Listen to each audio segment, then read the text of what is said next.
Good afternoon, everybody. Professor Demito here, and we're going to review Module 4 this week. I'm going to begin grading papers this evening, so sometimes I want some things changed. So be on the lookout. If I send you a paper back, please make some changes and get those back to me. My goal for you is to learn how to write an appropriate paper at the graduate level, and I'm going to help get you there. So I don't accept work that is not graduate level work. So if I see that you need to make some changes, then please make those changes and resubmit them. I will not take any points off. Um, this is a learning experience for you. We start out Module 4 with our Reflecting God site as we do every week.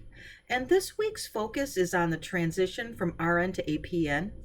This is a big role switch. You're going from being the nurse at the bedside who takes the orders and sees that the orders are fulfilled. Now you're actually going to be the one that's creating the order set, the plan of care, providing treatment plans that you want other nurses to fulfill. And it's a big responsibility.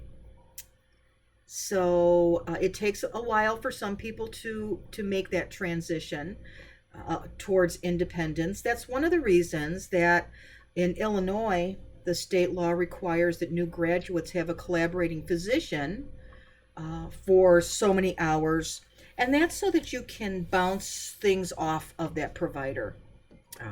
Not a bad idea. I don't think I have take issue with that in the state of Illinois.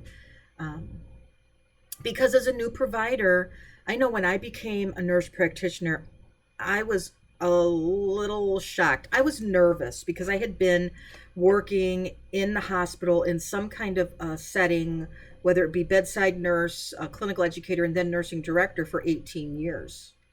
So this was a big leap for me when I made that decision. I had been away from the bedside for many years, even though I tried to take every opportunity I could to help the nurses at the bedside when they needed help. But it was a big transition for me. And when I started working, I wanted them to know that yes, I was um, a seasoned RN. I was an expert RN, but I was a novice NP. And I was fearful that they would have too high of expectations of me when I started in my new role.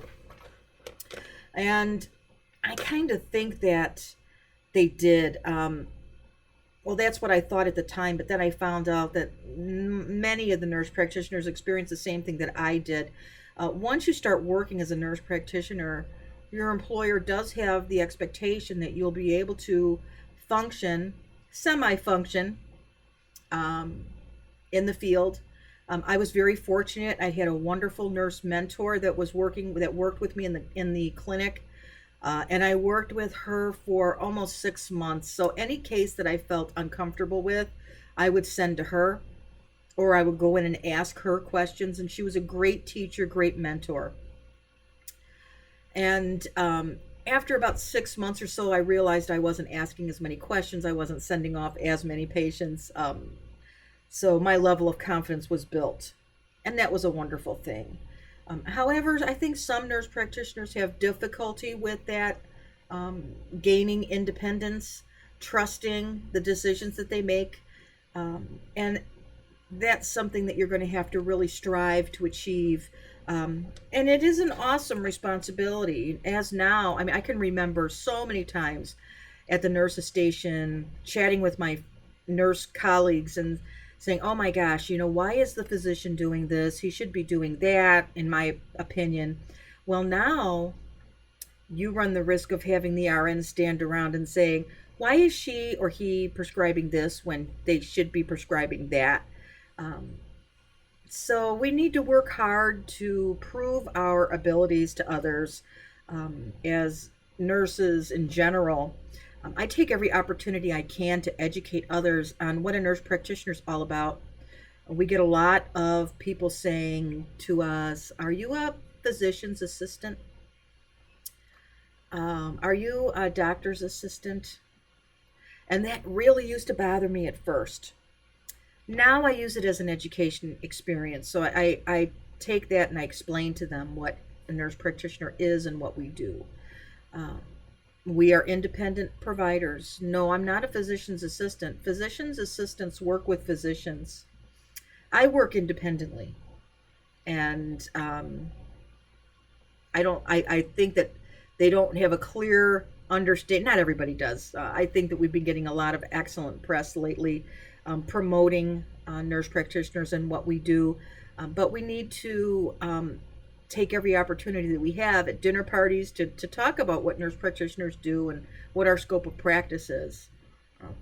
Because we have a very large scope of practice.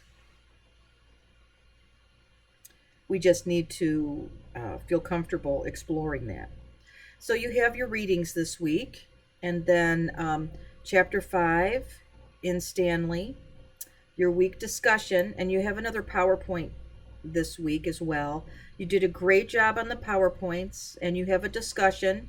So that discussion is going to be due, post 1 is going to be due, and then the response posts. So make sure that you get that discussion due, or done rather. Ooh, people are already working on it. I'm so proud of you.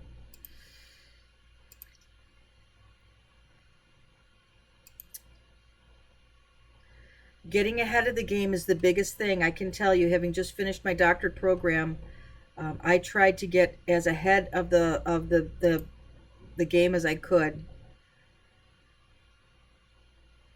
because it isn't going to get easier. Now, I want you to do this PowerPoint presentation just like you did the last time. You did a phenomenal job. Now, please take heart of the comments that I made. And the big thing you need to do with PowerPoint presentations is they are those slides. They're to have key points on those slides. You shouldn't read your slides. Key points, and then you're going to discuss it. It's like telling a story. And I know when I've done PowerPoint presentations online, I will have a script because it's difficult to get sidetracked and you're being timed. But you need to practice and do it over and over again until it sounds as though you're not reading off of a script.